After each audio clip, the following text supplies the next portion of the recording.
Sarath sir. Yes sir. Murugan Kattakada നമസ്കാരം. നമസ്തേ. കണ്ടതിൽ കുറേ സന്തോഷം. സന്തോഷം തിരിച്ചും. അപ്പോൾ അത് ഞങ്ങൾ നമ്മുടെ രാജുവേട്ടനാണ് മുരുകൻ കാട്ടാക്കടയെ പറ്റി പറയുന്നതും പിന്നെ ഞങ്ങൾ നല്ല രസമാണ് അദ്ദേഹത്തിൻ്റെ കൂടെ വർക്ക് ചെയ്യാൻ. അപ്പോൾ നമ്മൾ ട്രിവാൻഡ്രത്ത് വരികയും ഈ തത്സമയം ഒരു പെൺകുട്ടി എന്തേ ഹൃദയതാളം അല്ലേ, ആ പാട്ട് അതിലേറ്റവും നന്നായിരുന്ന പാട്ട് എഴുതിയത് BR പ്രസാദാണ്. അത് ഹിറ്റായത്, സൂപ്പർ ഹിറ്റ് പാട്ടാണ്. Super hit. അപ്പൊ ഞങ്ങൾ രണ്ടാളും ഇങ്ങനെ ഒരുമിച്ച് ഒരേ മുറിയിൽ കിടന്ന് രണ്ട് സാഹചര്യങ്ങളിൽ എഴുതിയ രണ്ട് പാട്ടുകളാണ് അത്. അതെ, പൊന്നോട് പോയതാണത്. അതെ, അതായിരുന്നു. മുരുകൻ അണ്ണാച്ചി നമ്മള് നല്ല രസമാണ് വർക്ക് ചെയ്യുന്നത്. ഇത് മാറ്റ് അണ്ണാച്ചി, അല്ല ഇത് നല്ലതാണല്ലോ എന്നൊക്കെ പറഞ്ഞ് അങ്ങോട്ടും ഇങ്ങോട്ടും ഇതല്ലേ എന്നൊക്കെ പറഞ്ഞ് അത് നല്ല രസമായിരുന്നു. ഹൃദയതാളം മുറുകിയോ. ആഹാ, അസാധ്യം ഒന്ന് പറയാം.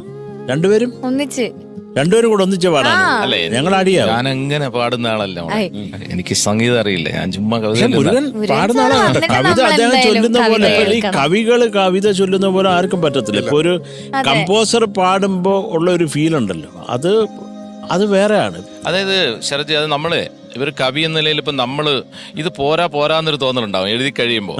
അപ്പൊ അതുകൊണ്ട് നമ്മൾ ഇതിലെന്താണോ നമ്മൾ ആഗ്രഹിച്ച അത് വരാനുള്ള ശ്രമം ചൊല്ലാൻ കഴിഞ്ഞാൽ കവി അതിൽ ആരോപിക്കാൻ ശ്രമിക്കും. ഇപ്പൊ ഞാൻ മങ്ങിയ എല്ലാവർക്കും തിമിരം,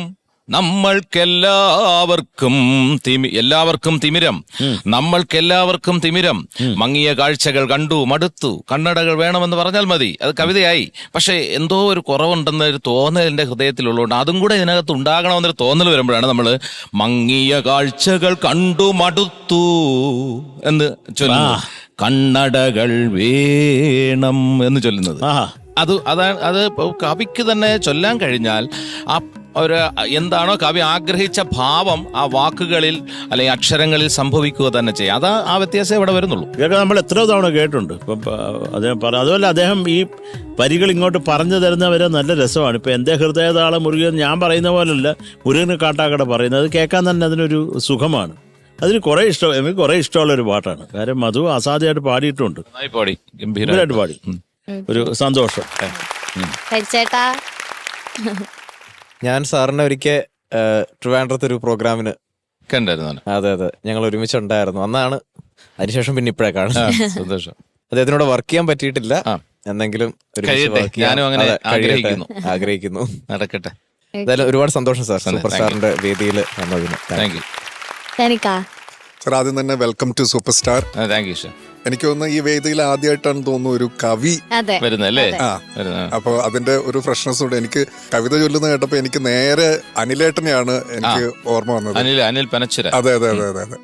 അതും അവരും ഈ പറഞ്ഞ പോലെ നമ്മളെ വിട്ട് അങ്ങ് പോയി.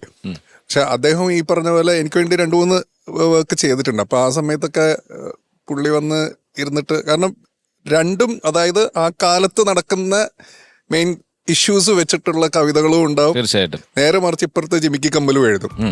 അങ്ങനത്തെ ഒരു പ്രത്യേക മനുഷ്യനായിരുന്നു അനിലേട്ടൻ. ഇപ്പൊ അനിലേട്ടൻ ഈ പറഞ്ഞ പോലെ ചോര വീണ മണ്ണിൽ, അല്ലെങ്കിൽ അതുപോലത്തെ ഈ നമ്മൾ വെറുതെ ഈ ഇരിക്കുന്ന സമയത്ത് ചൊല്ലുന്ന ഇഷ്ടം പോലെ സംഭവങ്ങളുണ്ട് അദ്ദേഹത്തിന്റെ കയ്യിൽ. തീർച്ചയായിട്ടും. അതെ. അത് എനിക്കൊന്ന് നിങ്ങളെല്ലാവരും അല്ലേ ഈ പറയുന്ന പോലെ ഫ്രീ ടൈമിൽ ഇങ്ങനെ ഇരുന്ന് അല്ലേ, കിട്ടാവുന്ന സാഹചര്യങ്ങൾ സന്ദർഭങ്ങൾ അനുസരിച്ചിരിക്കും. അതെ. എന്തായാലും ഒരുപാട് സന്തോഷം സാറേ.